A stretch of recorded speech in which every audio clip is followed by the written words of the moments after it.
খালি হাতটি যেমন কুকুরও চাটে না, তেমনি টাকা না থাকলে সে মানুষকে কেউ মূল্যায়নও করে না। আসসালামু আলাইকুম, সবাইকে ওয়েলকাম করছি নতুন একটা ভিডিওতে।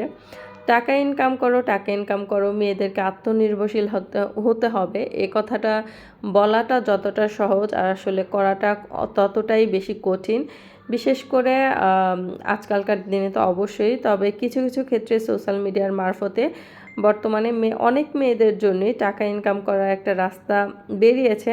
তবে যাদের লাক ফেভার করছে না, তারা হাজার মাথা খুঁটে মরে গেলেও কিন্তু পারছে না। যাই হোক, এটা ছিল গত সপ্তাহে গিয়েছিলাম অনেক দিন পর বাইরে একটু খাওয়া দাওয়া করতে। এটা fish and chips and cream of mushroom soup ছিল স্টার্টারের প্রথমেই, আর রেস্টুরেন্টটার নামটা ছিল কায়া, যেটা ভিডিও ফার্স্টে আপনারা একটু দেখে নিয়েছেন আশা করছি, এক ঝলক যদি খেয়াল করে থাকেন। আমরা গিয়েছিলাম ধানমন্ডি 9-এর এই যে বাফেট রেস্টুরেন্টগুলো থাকে, সুবাস্তু টাওয়ার সম্ভবত, ওইটার নাম আমার খুব বেশি একটা মনে নাই। ওইটা লেভেল 5-এ ইয়ামচা নামক একটা প্যান এশিয়ান রেস্টুরেন্টে, বাট ওখানে গিয়ে দেখলাম যে গুলিস্তানের মতো ভিড়, লিটারেলি হচ্ছে লাইন দিয়ে ওইখানে খেতে হবে এমন একটা অবস্থা। তো অত ভিড়ভাট্টার মধ্যে না গিয়ে আমরা গিয়েছি রিল্যাক্স করার জন্য মেইনলি। তো আমরা ওই সেম বিল্ডিংয়ের লেভেল 9-এ কায়া এই রেস্টুরেন্টে গেলাম এবং ভেতরে গিয়ে দেখলাম বেশ এটার মধ্যে পরিবেশটা খুবই সুন্দর, তো ভালো লাগলো। তো স্টার্টারে তো আমাদের দেখলেনি fish and chips and cream of mushroom soup ছিল, অ্যান্ড মেইন কোর্সে আমরা নিয়েছিলাম, এটা ছিল পাইনঅ্যাপেল রাইস। এটা খুবই খেতে একটু আনকমন ছিল এবং হচ্ছে খেতে বেশ মজাই ছিল, যেটা বলবো।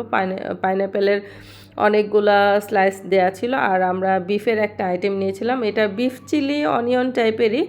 এটার মধ্যে বিফ ছিল, ক্যাপসিকাম ছিল, মাশরুম ছিল, তারপরে হচ্ছে গাজর ছিল, অনেক কিছু দিয়েছিল।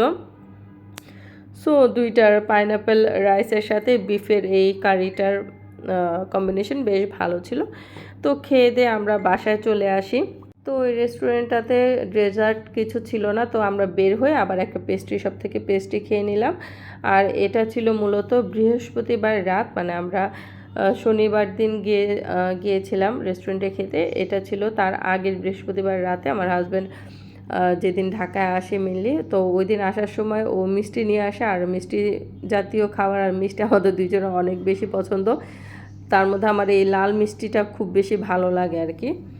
আর এটা ছিল তার আগের সপ্তাহের শনিবার, অর্থাৎ এই যে জুলাই মাস চলতেছে, জুন মাসের লাস্ট সপ্তাহের শনিবার ছিল। তো ওই দিন এটা হচ্ছে কুইতে একটা তাইওয়ান বাবল টি শপ। তো এখানে আমরা গিয়েছিলাম মূলত তারপরের দিন, অর্থাৎ রবিবার আমরা বাসায় এসি লাগাবো। তো ওই জন্য ওয়ালটন থেকে আমরা এসিটা কিনে দেন হচ্ছে রেস্টুরেন্টে যাওয়ার ইচ্ছা ছিল না, জাস্ট হচ্ছে আমরা একটু ড্রিঙ্কস বা জুস টুস খাওয়ার জন্য গিয়েছিলাম। ওয়ালটনের পাশেই ছিল, এই ধানমন্ডির 27-এর দিকেই ছিল কুইতে এই বাবল টি শপটা। তো এটা মূলত তাইওয়ান বেসিসের একটা বাবল টি শপ ছিল। খেতে মোটামুটি ছিল, তবে প্রাইস অনেক বেশি ছিল।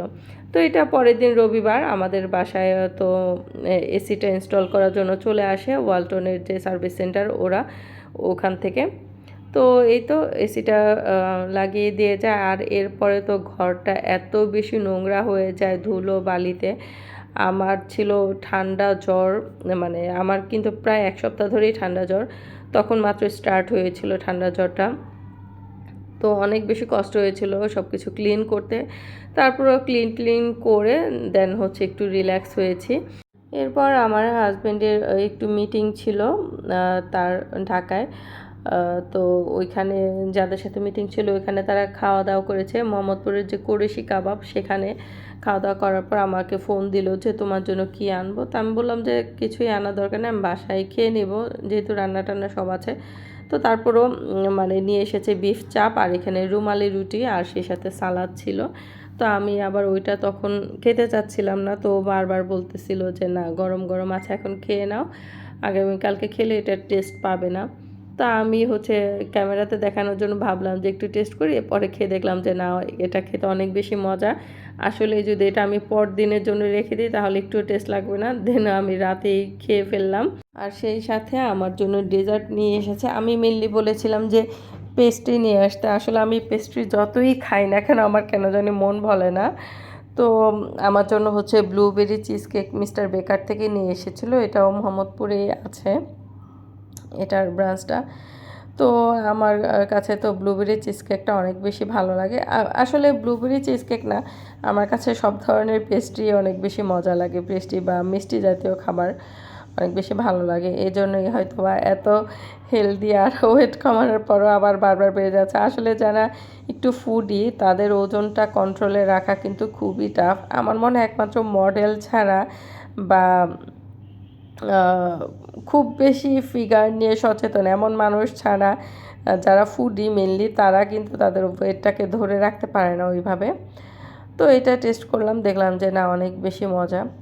তো যেটা বললাম ভিডিও শুরুতে যে কথাটা দিয়ে শুরু করেছিলাম সেটা আসলে যে টাকা ইনকাম করা আসলে এতটাও সহজ না, লাকটাও ফেভার করতে হয়। লাক ফেভার না করলে আসলে অনেক চেষ্টা করলেও সম্ভব হয় না। যেমন আমি অনেক বেশি চেষ্টা করছি কিন্তু আমার লাকটা ওইভাবে ফেভার করছে না। এতে অবশ্য আমারও অনেকটা দোষ আছে। আর এটাও কিন্তু মোহাম্মদপুরের শিয়া মসজিদে মিস্টার DIY, ওখানে গিয়েছিলাম একদিন। তো ওখানে গিয়ে দেখলাম যে অনেক কিছুর কালেকশন আছে ঘর সাজানোর, বিশেষ করে ঘড়িগুলো ওরা অনেক কম প্রাইসে রাখে, এটাই আমার কাছে দেখে অনেক ভালো লাগলো। আর এখানে গেলে আপনি পুরো একটা স্ক্যামের মধ্যে পড়ে যাবেন। স্ক্যাম মিন্স আপনি ওইখানে গেলে আপনার এমন মনে হবে যে আপনার প্রয়োজন নাই, কিন্তু ওইখানে গেলে মনে হবে যে না এই জিনিসটা তো প্রয়োজন, আমি নিয়ে যাই আমার বাসার জন্য, এরকম একটা। তো আমি একটা মিনি ফ্যান নিয়েছিলাম, ও চার্জার।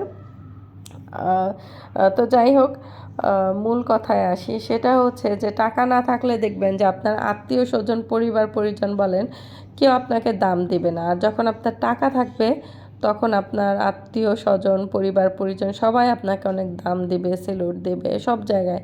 আর টাকা ছাড়া আপনি একজনকে কলিজা দিয়ে ভালোবাসলেও আপনি যদি তার জন্য কলিজাও কেটে দেন, তার জন্য তার যদি আপনি অনেক বেশি পরিশ্রম করেন, তাকে হ্যাপি রাখার জন্য অনেক কিছু করেন, তারপরে দেখবেন কি দিন শেষে আপনার মূল্যায়নটা কম।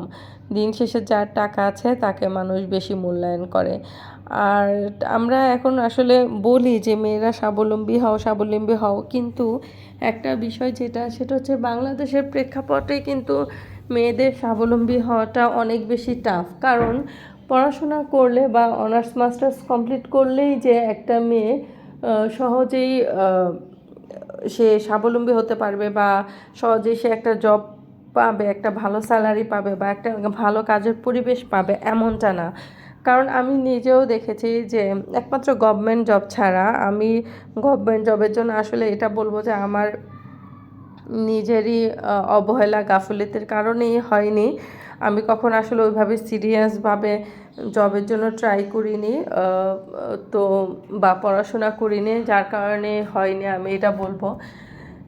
এর জন্যই হয়তো বা আল্লাহ এখন আমাকে ওইভাবে সফলতাটা দিচ্ছে না আর কি।